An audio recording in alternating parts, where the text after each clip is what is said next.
Nhìn tí tắt tắt ra mà em nè. Ok rồi đó.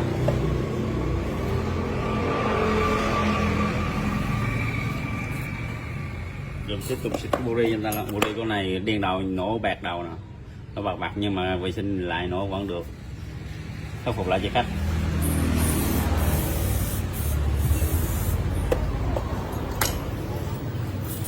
Tại vì tùy theo khách à, cái này là bây giờ mấy chiếc cũ mà mấy người khách đi toàn là mấy người khổ không, chị đừng của anh bảo vệ khổ,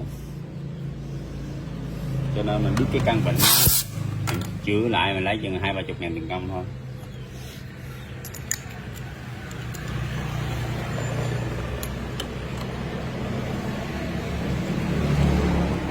Thì này hay hư, nó hay hư, cái này hư là phải hư nhưng mà lỏng đóng ten rồi nó xét lâu ngày nó xét đổ ten như lì ra, nó bám nó không có truyền điện được, không truyền mạch lửa được, cho nên là nó không có nổ. Mà đi máy thì mà quen chứ còn đi chỗ lạ, đi mà đường ngoại thành này nọ rồi là chết. Nó bỏ đồ lô vô hoặc là vệ sinh lại mà nó lấy, nó không thay mà lấy tiền thay hoặc là bỏ đồ lô vô là bị chết.